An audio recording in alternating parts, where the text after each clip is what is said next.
Hello, everyone, and welcome back to Growth Labs. My name is Ben. I run content and marketing here at Captivate. It's a beautiful day here in England. We're just going to have 2 or 3 minutes to let everyone come in. We've got Anna Xavier here today. I'm going to bring her on. Hey, Anna. Hi, Ben. Thank you for having me. Hello, everyone joining on the chat. I'm excited to be talking about today's topic. It's a pleasure to have you on. What are you going to be talking about today? Yes, so we're going to be talking about the 3 low effort ways to promote a podcast and grow your listeners this summer. Because honestly, I don't know about you, but especially with the UK heat wave that we were air quotes here, Yeah, the heat wave. you just don't want to work the same way. So I think it's important for us to provide our listeners with some different ways to think about marketing, because sometimes we just get bored of doing the same thing. So that's what we're going to be doing. Definitely. Yep. And so the presentation, the second one, already uploaded. So by the way, we had a little bit of a snafu, and the presentation wasn't loading correctly. So hopefully that all works out. Can you see it on the back end? I've got it, yeah. Excellent. Let's just see. Let's see who's in. So far we've got, say hi if you're here and you want to be shown on the screen. We've got Danny. Hey, Danny. I think it was your first time meeting Danny in London this year, right, Anna? I think so. Yeah. I mean, no. Actually, podcast movement in Of course, yeah. I think in DC. We all I find that we always find each other there. It's always great. So yeah, I mean, Danny dropping a comment, he was loving the signage background. Well, thank you. I love it too. Fun fact, not even enough people know this, but actually this is my grandfather's recorder that I hauled all the way from Portugal. Oh, wow. Yeah, because he was the first podcaster of the family back in 1970. And he just didn't know it. I cannot claim the title to be the first podcaster of the family. So, yeah, that's fun awesome. fact. Keeping it in the family. I know. We've got Elizabeth. Hello. Coming from Portugal. From Portugal. Yes. Hi, Claire. Oh my gosh, we have so many people. We've got Gary. Hi, Gary. We met at the London show. We've been meeting for a few podcast conferences, actually. He's like a rash, Gary is. You can't get rid of him. Danny again. And Focus and Bloom. And that's Yesenia. I'm going to get out of your hair, Anna. I can't wait to see the session. Awesome. Okay. So I'm going to advise everybody as you join in. I'm going to go through a lot of information, but I promise you don't have to implement everything. This is just going through some ideas for you. This is just take it or leave it. If you like it, awesome. If you don't like it, you don't. So it's just for you to get inspired. And so we're going to go through so many things. So take notes and take questions, because at the end, we're going to be actually going through your questions, a live Q&A, and there's always that awkward silence between anything from 5 to 10 seconds when you're thinking about your questions, and then you're going and typing them in. So we want to make sure that we do answer those. So let me see. All right. Okay. So, Ben, can we actually, thank you. You just read my mind. So we're going to go through these 3 low effort ways to promote your podcast and grow listeners this summer. As you think about your questions, put them in the chat so we can go through them. So my goal at the end of this presentation is to help you think differently about what good marketing is. And I'm having air quotes here, because good marketing looks different for everyone. And so we're going to be talking about what actually good and effective marketing looks like. I want you to rethink what it is. And so if you're new here, hello, I'm Xavier. I'm the founder of the Podcast Space. I'm a podcast marketing and content strategist, and I have my own show. It's called the Podcast Space. And I help impact-driven entrepreneurs listeners understand how to sustain a marketing plan, how to grow their podcast in a way that feels aligned and feels exciting, because we have so much joy with our podcast, yet sometimes it feels like it's not as fun. So I want you to really think differently about this. So what we're going to be covering is the best months to convert new listeners, because actually there are some, what makes listeners engage with content, and 3 low effort ways to grow this summer. And some of the tools, you already have them. So again, you're going to be mind blown with how easy it can be. And now here's into the first question. Did you know that you can actually predict when new listeners will be looking for shows, when new listeners could be finding your show and go, subscribe, love this. So you can actually predict. And something that was really interesting is that according to the Spotify 2023 fan study, again, data from the study is mainly from the US listenership. However, podcast listeners behave like they move like the seasons. Every season is different. And think about it like this. Even though this is US data, anywhere you are in the world, you can probably draw some parallels between them. So the best months to land new listeners, because people are already primed for seeking new shows, is January, March, July, and October. And yes, we are in July. So this presentation is supposed to help you through this month understand how to capture those new listeners. And so as you're seeing, you're thinking, okay, January, what happens in January? Normally, I don't know about you, and I would love for you to see it here in the chat. What are you seeking in the beginning of the year? I don't know about you, but I normally look for kind of like new year, new me kind of shows. So like personal development, things about my business, like creator or podcast recommendations that I was given during the holiday season as I was with other people. And then March, for a lot of people, that's the beginning of the year. For many people, because they're like powering through January and February, they're like, nope, I'm continuing to just carry on whatever I did last year. And then in March is like spring. They feel like they want to seek new shows, and it's kind of like time for growth. And then July, it's summertime. We want to slow down, right? And so I really want you to think about when you're thinking, what kind of shows am I looking for? Think, what kind of shows are my listeners looking for as well? So this presentation can be a great opportunity to remind you to talk to your listeners and ask them, hey, what kind of shows do you listen to right now? And that can actually inform a lot of the content that you're doing for your podcast as well. Because in July, maybe if your business, or if you're in the stage of your life where you want to wind down, you don't want to listen to podcasts that are all about like, these are the 3 ways you're going to be marketing this and doing that and grow your podcast and 10x whatever. You're like, no, I want to slow down. I want to chill. So maybe I want a bit more narrative content. I want more entertaining stuff. So really think about which stage your listeners are in and how you can recommend it. And then October normally is the time when we're wrapping up the year. If you're someone who's like, I was coasting the whole year, and you're like, October arrives and you're like, oh my goodness, I really need to get all of the goals that I set for the year, nothing happened. Or then you're like, okay, so much has happened throughout the year. I want to look for new shows to help me bring it all together. So these months are when audiences have new behaviors. And so that's when we can capitalize on that. And so here's how we're going to capitalize on that. We're going to understand how new listeners are finding shows. So how are people seeking shows? According to Headliner, this was a study that they released fairly recently. And so if you see, social media is at the very top, followed by podcast players like Spotify's discovery part, and then YouTube. What I thought it was really interesting is that we have web search, so Google, ChatGPT, I guess, and then word of mouth, that's what the WOM stands for, advertisements and other. But what's really interesting is that, again, clips have really helped a lot of people discover new shows. So what we need to think about is what are we doing? Do we get excited about that? Because I don't want you to think about that clips is the only way. I'm going to talk about a few different formats because it's about like low effort. Okay. So social media and then podcast players. And this is where I'm going to be talking about a few things that are like even lower stress to grow the podcast. So keep this in mind. Of course, it varies from niche to niche, but I don't know if you knew this. I'm curious to see it in the comments. I'm like, write it in the comments. Did you know that social media is the top #1 discovery platform for new shows? Because most people, I find that they're like using social media in a different way than most people, which we will talk about.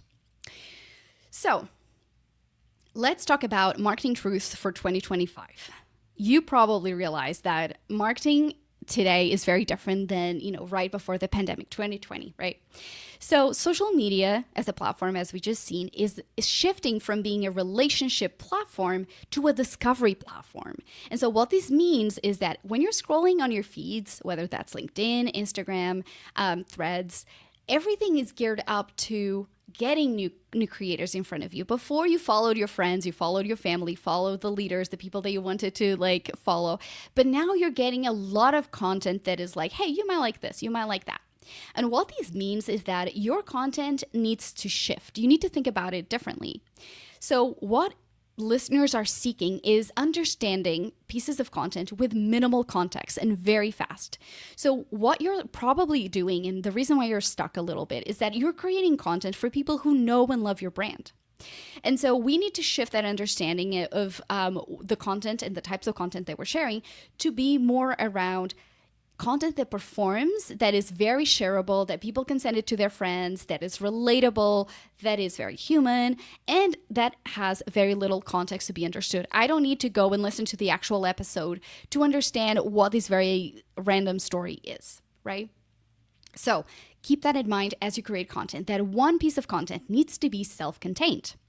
Now, the cool thing about it is that there's a lot of diversity in terms of style and delivery. So you can both go for a raw and authentic kind of delivery, also with a scripted and beautifully curated style. But what you need to do is, okay, what comes naturally to me and what is resonated with my listeners? And I'll show you how to understand what to figure out what resonates. So you have to pick it. And then once you pick it, it will become easier. And now the term AI everybody's talking about, yes, AI is flooding the internet with either, deepfakes, with content that has been created by companies that is not really like connected to any personal brand, but also a lot of content that assists creators with pumping content out. So this is the best time for you to think about what is unique about me, right? When we're on social media is still social in the sense that we connect for human experiences. So what is happening around your show is not just sharing the clips from the episode, is building a persona. And again, you don't need to be an influencer, but sharing a little bit more behind the scenes, sharing what led to an episode. Did you just finish recording an episode? That cannot be replicated by AI, right? Like AI can only create what has been, like it pulls from what's been already created. It won't create from scratch, but we can. So hopefully these kind of comments are really helping you think differently about what is working and how you can tap into. Now, the consequence of AI flooding everything is that content fatigue is real, right? Like from a creator standpoint, you don't feel as excited to share content and consume content. And so people are kind of like on zombie mode. And what we need to think about is like, how can we disrupt that endless zombie scroll? How can we get people excited and stop? Oh, I don't know this creator. I want to learn more about them, right? So I want you to really think through when you're posting, it has to have a purpose. It has to have a reason. I'm not saying that you're posting for whatever, but sometimes we can really feel the pressure to post in quantity, which we don't have to. And so the last thing that I want you to think about that, yes, it's true. The more you post about the podcast, the more the podcast will grow.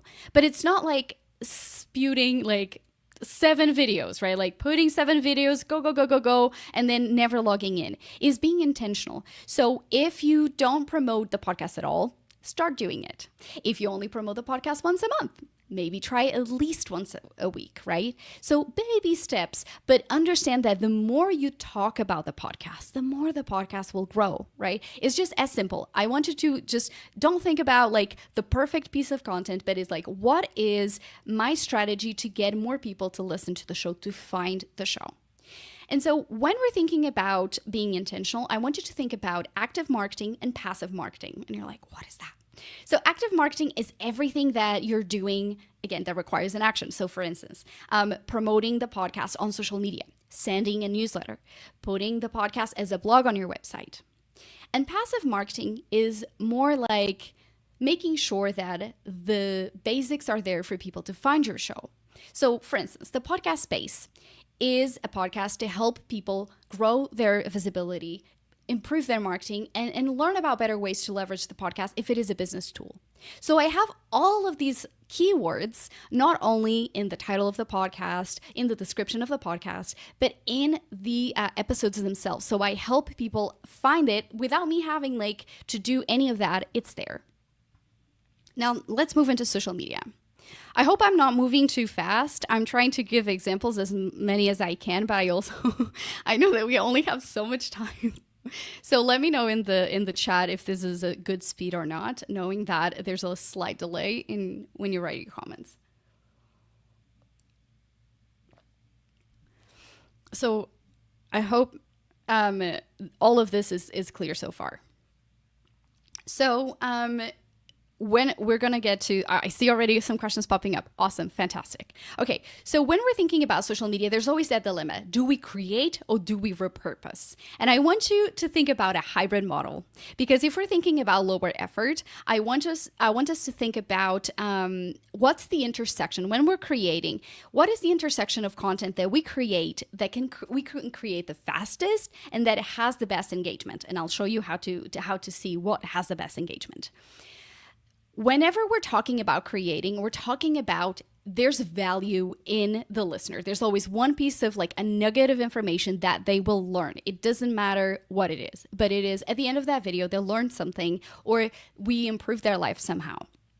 So that means that we can combine all old content and new content. And when we're thinking about creating content that kind of like we can create the fastest is if you're really good at direct to camera videos right now, do more of those. I know that there's like this idea that we have to follow the algorithms, but good content still performs. If your piece of content is good, it will land its listeners. It will land an audience. So play with 2 to 3 formats. I like playing around with carousel posts, infographics, and videos.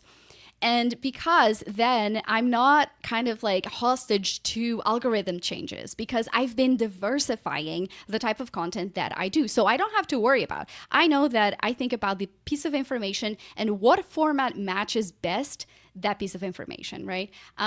If you're not good with direct to video, you're like, oh my goodness, I spend, an hour trying to record a 5-minute reel, because again, I've been there.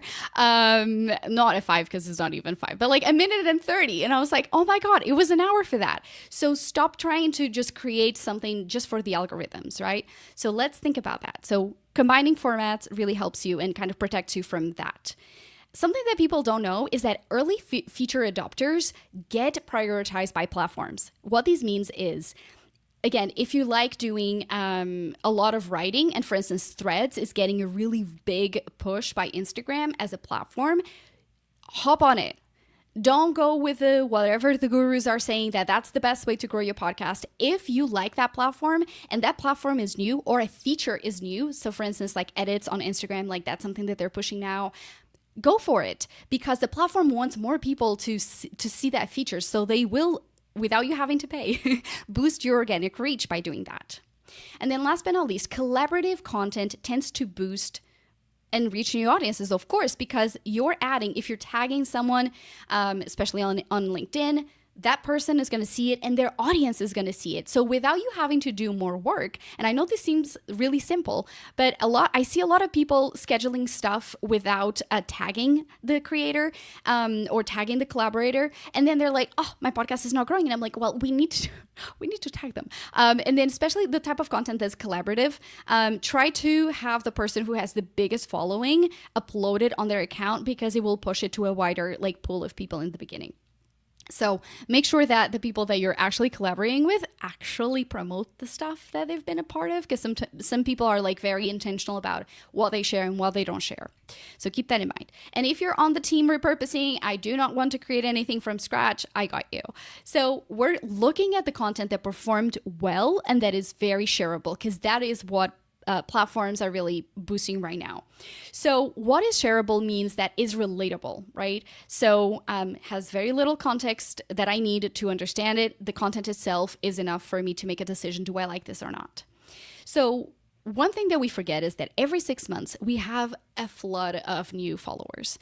And so and when I say like, it's not like hitting the 6 months, it's like when you look at the last 6 months, your audience is vastly different than it was before.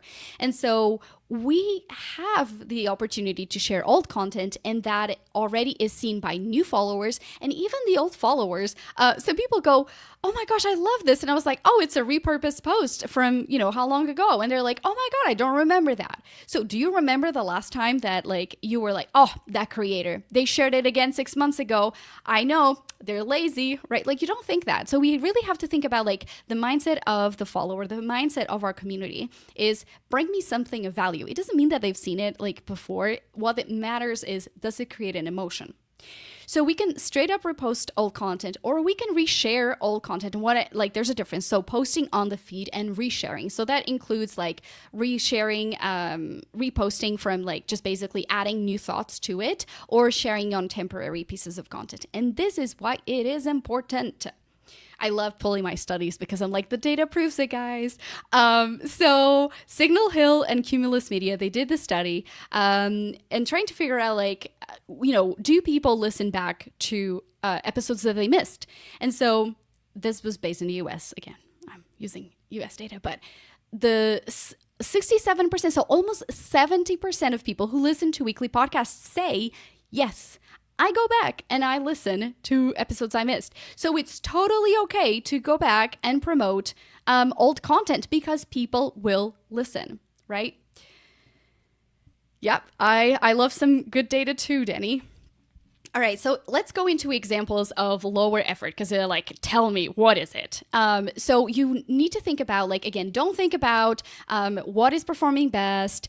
You can do a direct to camera. You can do infographics. Like, I love designing information. So, like, I really enjoy, especially you can go into a phase of life where, like, okay, what has performed well and what do I enjoy? And so, like, marry those two. Because if you're excited, your audience will be excited. Lists are always a safe bet. And then clips from the episode. Do not use audiograms. RIP to audiograms, everyone. Like, do not share that. It does not perform well.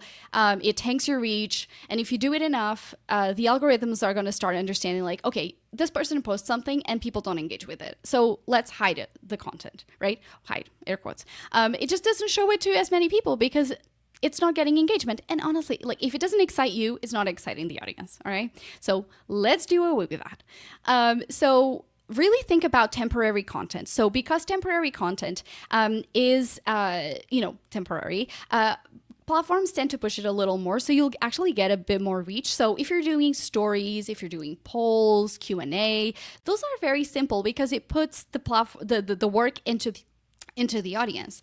And so again, you can't go from never doing anything to suddenly like constantly polling your audience. Like it's not going to work.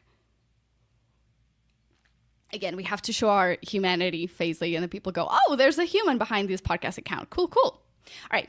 Another perfect example of this is like really, really easy content is resharing other people's stuff and add your 2 cents about it. And I'll give you an example in a second. And even though, especially peers, I mean, think when somebody shares your content, you're like, oh my gosh, so excited. What are you going to do? You're going to reshare it. So people are going to see your content, and they're going to have a high chance of following you. Especially if you add your 2 cents, don't just reshare it with no context. Again, context is important. So it's really, really simple. Like, again, it takes 2 minutes. And then show your behind the scenes, document. I'm going to go Gary V on everyone right now. Document, don't create. If something happened with a client that you think is a problem that your listeners have all the time, talk about it. Protect your client's privacy, of course. Don't share like specifics, but share that because that shows a lot of like, okay, like this person, if they have a business, they had a client meeting, therefore starts putting in their head like, oh, like maybe I could work with them. If you never talk about your products and services, people are not going to see you as a professional that can help them. But also it helps them like, I mean, we're so curious. Danny was like, I love the sign. And I'm like, yes. And by the way, did you know that like that recorder underneath is my grandfather's that I hauled from Portugal on a flight? It was ridiculous. But like that creates such a fun element to that relationship. So this is where we see what is working. So most podcast platforms, most social media platforms, if you are activating the creator mode, you will have access to analytics. So Instagram and LinkedIn are my two favorite platforms. I just focus on those two. I really don't go crazy on social media. I do these two and I do them well. So when we're looking at how far should we go to realize like what is working, I like looking at 90 days simply because it's enough time to create a buffer. So for instance, I was in Portugal, I was at the podcast show, so I didn't necessarily like create as much content. So that could impact a lot of the data, right? So when we're looking at 3 months is long enough that is like a good sample. So what are we having here? So we can go through the interactions, shares, what created the most comments. And so I sift through interactions. And again, what is this? This is a photo of me celebrating, announcing that I'm celebrating 100 episodes and that I'm asking people to comment a question so that I can answer it on the live stream. So that is a milestone. Milestones are always topics that like people want to celebrate with you. They want to be excited to be part of that moment. So feel free to share milestones. Did you hit 1,000 listeners? Celebrate it, announce it. Like that's a cool thing. So those are multiple pages. We see the first row is carousel page, right? Like multi-page posts. But what is the second one? The second one is a carousel post where I broke down ways to promote your podcast in between seasons. And at the end of the carousel, I actually say, hey, I actually break down a lot more on the season finale of the podcast space. It was like such a meta way to end the season. And that post had so many saves in comparison with the rest of the content because it was done by design. I wanted people to look at that and go, oh, I'm a millennial. I can't watch a video that is like going super fast. I'm like, my brain cannot process that. So I know that piece of information is better served as a carousel so people can consume it at a better time. And then the third one is I was at the podcast show. I was a speaker. I'm talking about what happened at the event. There's always that behind the scenes. Also the what happened, tell me what's coming in the industry, right? And then the fourth one, I was at a conference. I was speaking and I was talking about, the vibe of like what happened, that I was like, it was over 300 people and only one person had a podcast in the audience. So that was like really interesting. So again, when we're looking at LinkedIn, the same post about the 100 episode is performing. The second one, I tagged the event that I was a speaker at is the same event. And so that got, again, same, a lot of engagement. And then the other two posts were things that happened while I was in London. So it's like that behind the scenes. So it really proves my point that people really want to know. But again, we have to deliver value. And so when we're thinking about, here's 3 examples. I love that we're having a lot of questions, and some of them I think they're very relevant. So when we're thinking about, I don't know what to talk about, right? Like this is a very common problem that I see podcasters. Like, I don't know how else to promote a podcast episode, or I don't know, my life is not interesting, whatever it is, right? There's always the different formats that we can use. And I would like you to challenge what you think promotion is. Because many times I end a podcast episode and I go, oh my goodness, I forgot about these 3 that I think are really important things. So why not go and put it on a post? It's still value. And what we need to think is like social media or any other platform is not just a vehicle to just send people to the podcast. We need to deliver value where our audience is. And so if all we do is like, hey, listen to the podcast, there's not really a good reason for them to follow us. But when we're thinking about, oh my goodness, I just finished the episode, these 3 things are very top of mind, why not create a list? Right? Why not put that immediately on a post and say, hey, these are 3 things that you need to consider, let's say about podcast marketing. I uncovered so many more on the podcast. That is exciting. That's something that people are like very curious about. So here's an example. Spotify has a lot of new features. And the first post is a carousel post that I published when, I think a few days after they announced the Spotify for Podcasters app. So this is old because now it's Spotify for Creators.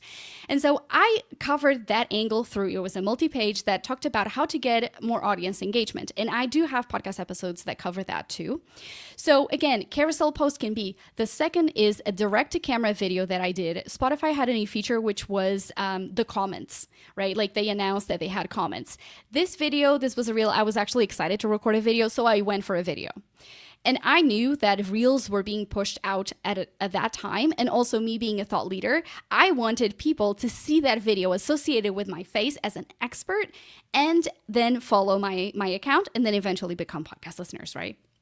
So that video as you can see, there's comments there. It worked well.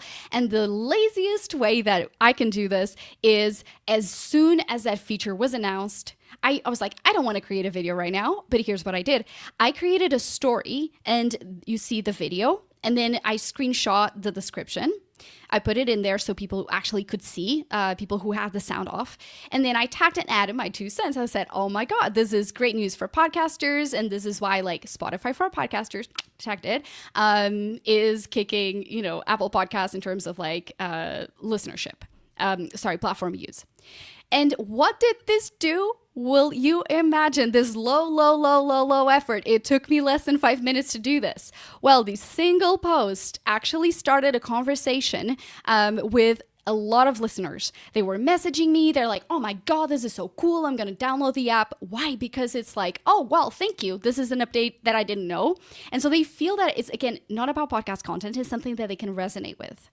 And so that landed me a reshare by Spotify for podcasters. And why? Because it had my 2 cents there. And from these posts, I think I got like immediately like 10 followers right away. Again, I'm not saying that like one action will give you like 100, but it's the cumulative effort. And so I thought that this was the perfect example of a huge brand sharing my content. I have only like, at the time, I think I only had like 22,000 followers or something like that. So don't discount what it actually means. But it's like, what is the purpose of here? For me, is brand association, right? Like when Spotify for Podcasters shares something like this, I can say, oh, wow, like Spotify for Podcasters values what I'm creating. So for listeners, they go, oh, Anna is someone that I can follow for podcast news and podcast advice and how to use and leverage what is going on in the world. And she will have the most updated information. So something to keep in mind. And you can replicate this for yourself.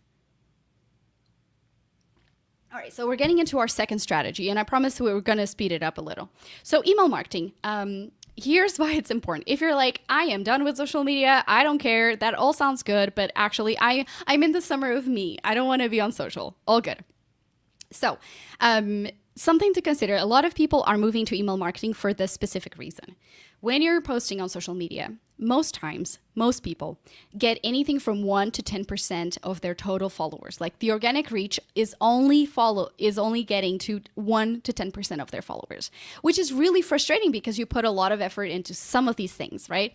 And there's constant algorithms changes. You're like, oh my gosh, last week was like Reels, now is, carousels on LinkedIn, there was video, now is like static content. Oh my God, like I can't keep up with this, right? And it's understandable. And social media platforms are built to keep their listeners in.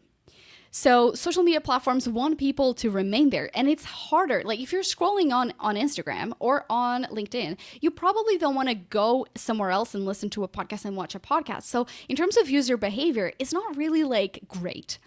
But when we move into email marketing, when you send an email, more than 90% of people get your email, right? So if you have 1,000 subscribers on your email list, 1,000 of them, or maybe like 950, 970 will get it, which is really, really good. And when we're thinking about low effort, I mean, pretty good.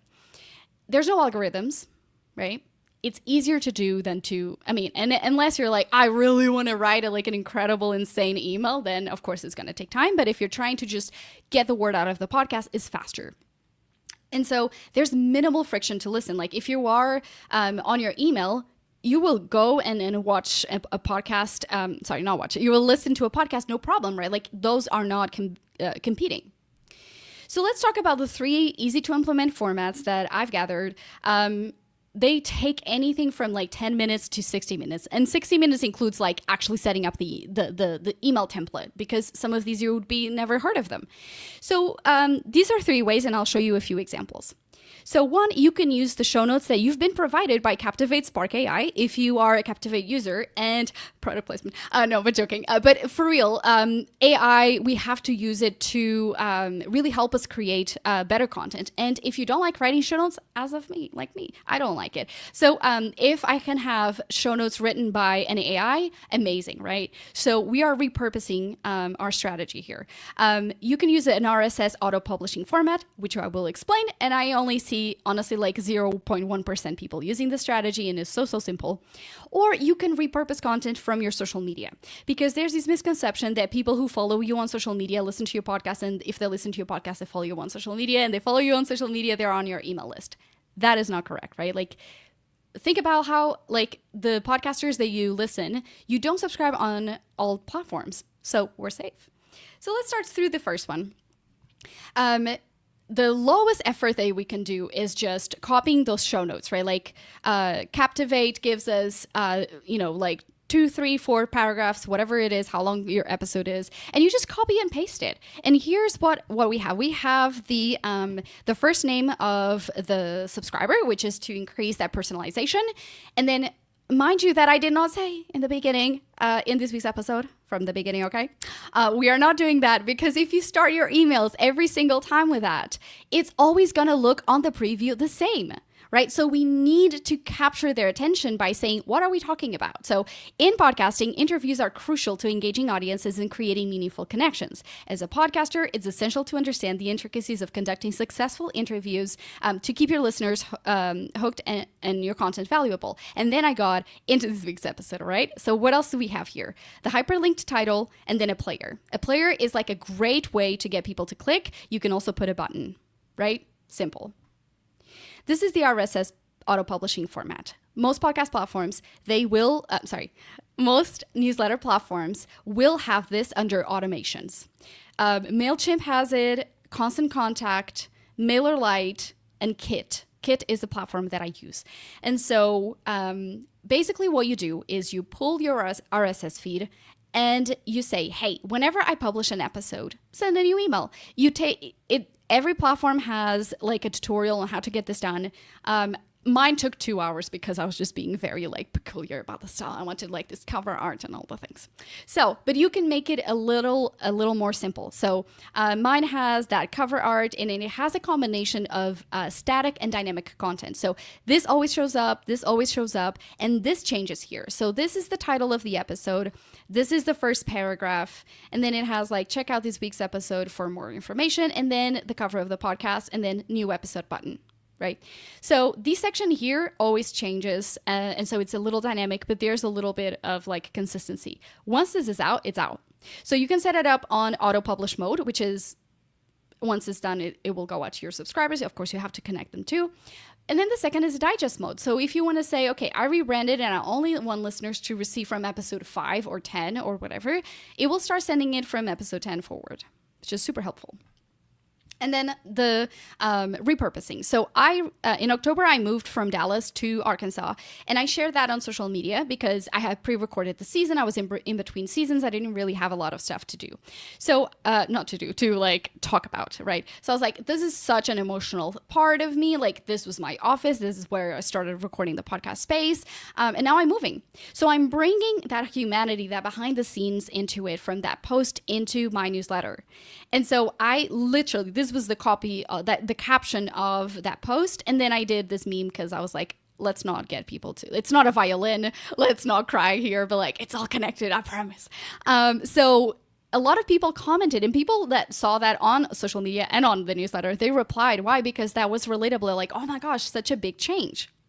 So again, really think about repurposing. If you're in between seasons, I know we're going to get this question. So we're about to wrap up the presentation.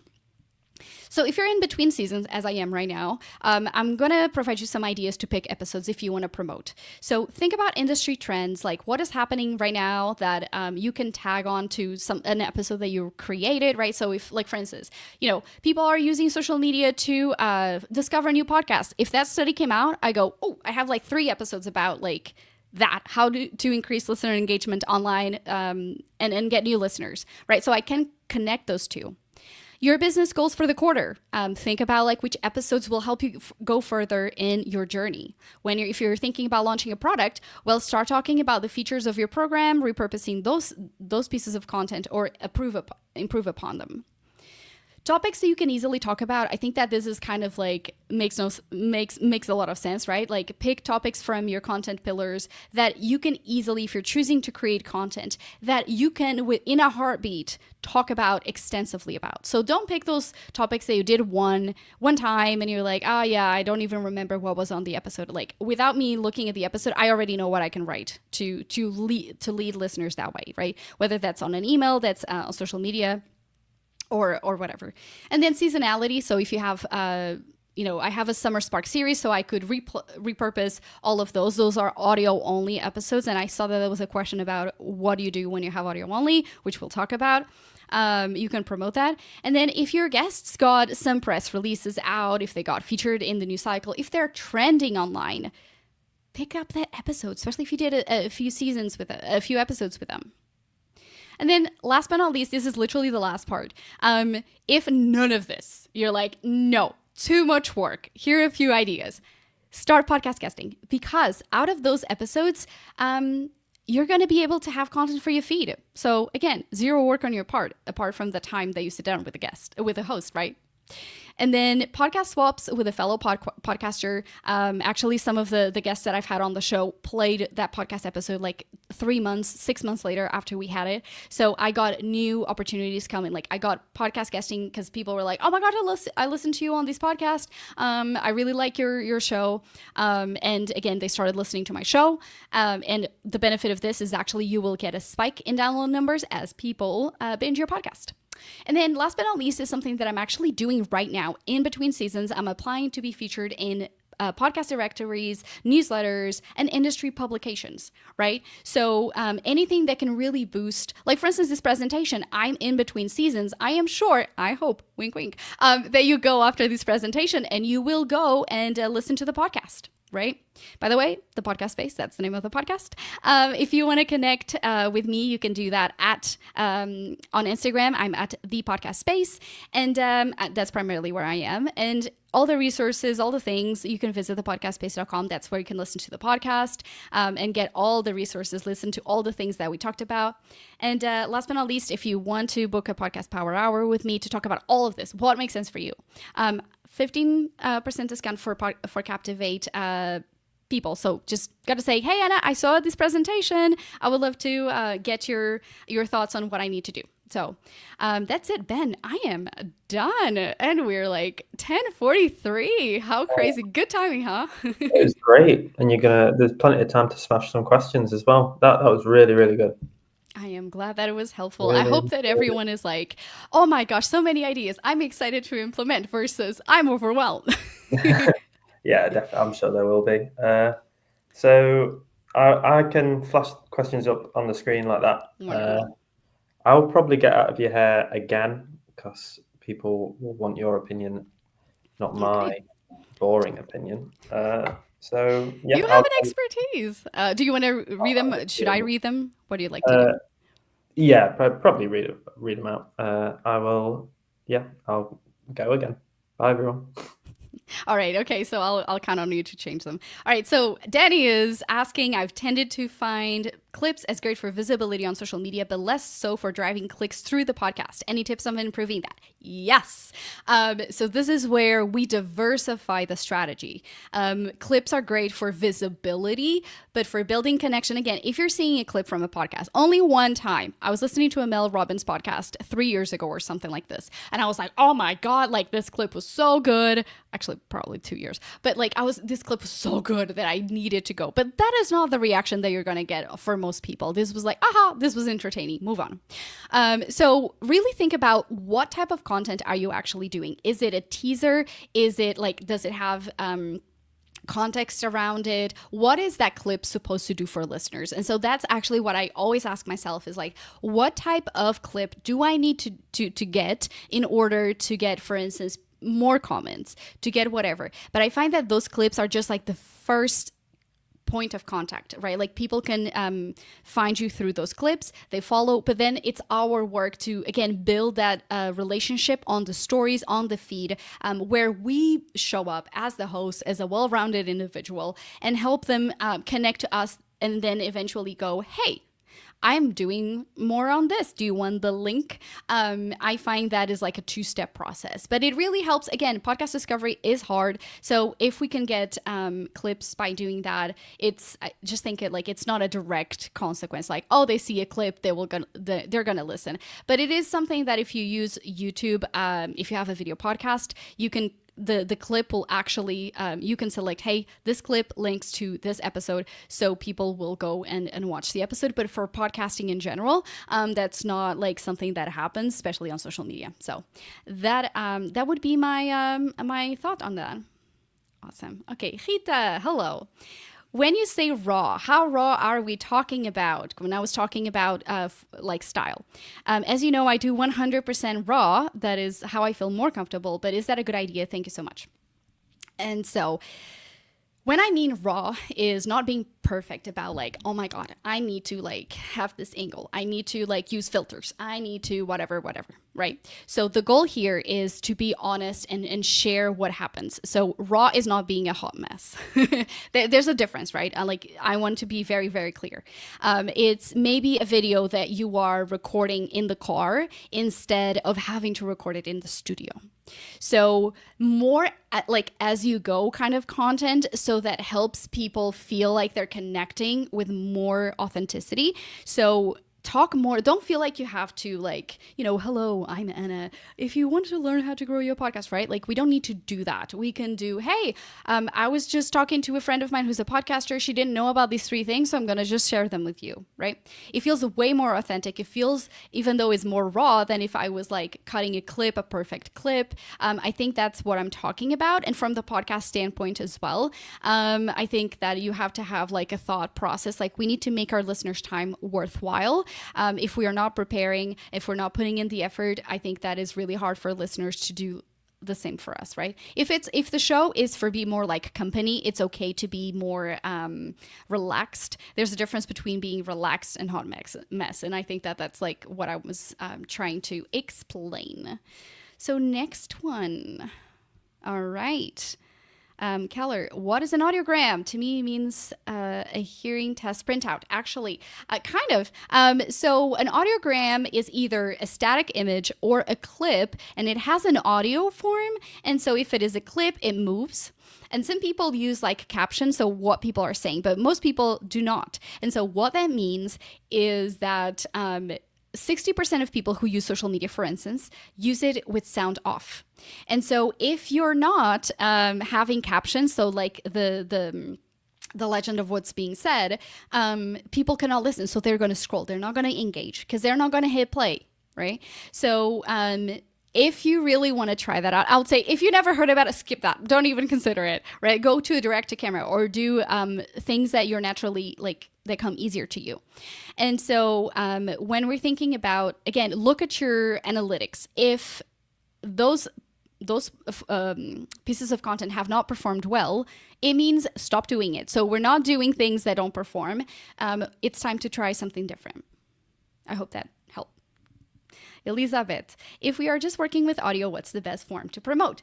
Awesome. So what you've been doing, which is sharing, basically filming yourself through recording the show, so having your phone like slightly to the side, is a great way, right? We can do that. My favorite, honestly, especially because I go all over the place, as you probably noticed on these presentation, it's really hard sometimes for me to cut a clip that makes sense, that is not like very, very choppy, because it's like very condensed, right? Like, so it doesn't look great. So sometimes what I just do is I pick up my phone and I just I literally go, did you know this?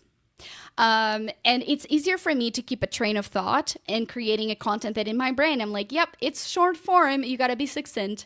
So that's a great way. Like, oh, I just recorded this podcast episode about the whatever. This is what I covered and this is why you should listen, right? Like comment below for the link. So that's one way. You can do lists, right? So if you talked about something that is a list, make a list. Lists are so simple to make because it's very succinct, right? Like people love lists. Those continue to outperform a lot of posts. And I mean, if you know 3 things I've learned on these podcast episode, 3 things that you will learn when you start whatever. The 3 ways to grow your listener engagement through online stuff. So as you see in an example, like that is a clear example of like how it doesn't matter that you don't have the actual video, like the actual audio. I would not use audiograms at all. I would just go create content specifically for that social media. And again, if you're like into Threads or LinkedIn, just write. Simple. Copy and paste from the transcript if it makes sense. Probably for mine won't. But you know, like that, like create a little bit of like the reason why I should go. So I think that's it. Okay. Rob is asking, can you expand on creating a clip from an episode without it being an audiogram? Yes. So, that what I just said, right? Like you can record, a clip that is you talking about something, and if you do have, here are let me tell you about my format. So how I start each episode, we know that we shouldn't start with just the music, right? Like we should give immediately within like the first like 30 seconds, we should tell the listener what they're going to be consuming, right? So to know like, oh, do I want to listen to this podcast or not? So how I start my episodes is I actually start by telling the listener exactly what's going to happen. So normally it is like, did you know that you actually can predict when podcast listeners are going to be looking for new shows? It's not as complicated as you need, and you don't need a crystal ball for that. In this podcast episode, I'm going to share with you 3 strategies that you can use to tap into those new listeners and grow your podcast in an effortless way. Hi, I'm Xavier. I'm the founder of the podcast space, blah, blah, blah, blah, blah. Clip goes into like sound effect goes to the episode, right? So that is a great way to just clip that and put that on social media, that initial clip. And I do that all the time when I know, this week I'm going to be really busy with client work, or I have to be out of town. So I know for sure that that's something that you can do in your transcript already, prepare in the post-production side. So what are some like hot takes? What are some sound bites that I can say on the show that I can just select those? So if you start working like that, you will get ahead and make sure that like, I have clips that instead of taking me an hour to clip, takes me 10 minutes to clip, period. And so I think that that's what I'll do. The easiest for some people is just Amy Porterfield, for instance. She is someone who has a podcast that has been so big for so many years. And she does a lot of that actually. Like she has a lot of carousel posts, but sometimes she's like in her kitchen talking to her phone and go, oh, this starts with a story. And then it will go into like, oh, that's exactly what I talked about in this podcast episode. And you go, oh, interesting. Let me go listen. So I hope, Rob, that it was like kind of clear in what I meant. Mike, question. How do you personally find ROI from all this promotion, actual revenue or sales? Yes. So that goes back to what are you trying to do per post? If you are, for instance, trying to grow your business, the content needs to be talking about the transformation. So if you are, and thinking about like new audiences, right? Audiences have pain points. So think about it like that. Talk about the pain points, and people who have the pain points will come to you. If you have random bits of your show, that it's not going to really resonate with people. So if you have clips from, for instance, like a client, case study that you did on your podcast, like start focusing on sharing more of those content, those pieces of content that will get you and lead you to lead sales or even your expertise. So I had a few clips where people were like, oh my God, I never thought about this. And again, people are not going to, they have to have that problem, or the pain point needs to be really, really big and painful for them to go immediately and buy. I'm not saying that people won't do it, but the other day I was like counting, kind of like trying to figure out like, okay, where are my leads coming from? Instagram. I've sold a lot of products through Instagram, coaching clients, so low offers, high offers, my newsletter, people who found me on YouTube, and people who Googled me. So I actually like all of this. But again, it goes back to what type of content are you doing? And so, in terms of ROI, social media is about building that connection, right? Like, the more specific you are, the more people that are looking for that, for you to be the solution to their problem, they will find you. So again, knowing that not every post will land, but I will say that for sure, email marketing for the past like 6 months has been really good. I launched a product, like a newsletter template product, and it was, I would say, probably like 70% from the email that I got those sales. Why? Because it was like that click, right? It was easy. But I also want to invite you to really think about like promoting your services on the podcast. I'm sorry if you're like already do this, but is really thinking about the purpose of that piece of content, right? And we need to talk about them. There's people that will be super hesitant and they will say for 2 years, 3 years, they'll buy. Some people will say they're like the freebie seekers, they'll never buy. But the content needs to inform the action, the end goal that you have.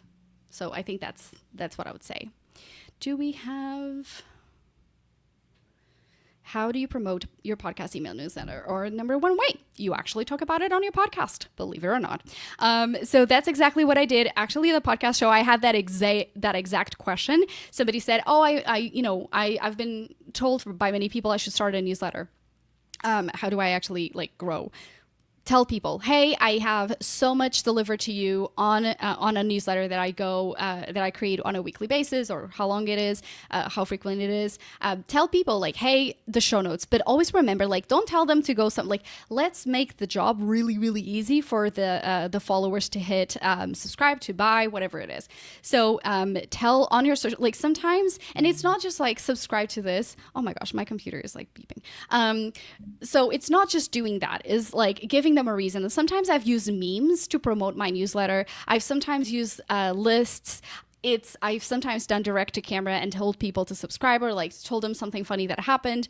Like, for instance, one of the things that I always talk about is like, as an immigrant, as someone who has English as a second language, I really had a lot of struggles starting my newsletter because I was like, oh my gosh, I need to be like Shakespeare.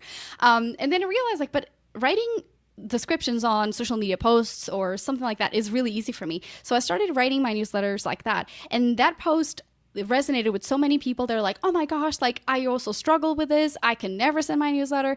Oh, where do I subscribe? Right? So we have to start talking about it, whether it's like the content itself, but it's like, again, that cross promotion, right? But I think the podcast is like the easiest way. But you have to tell them what they will get out of it.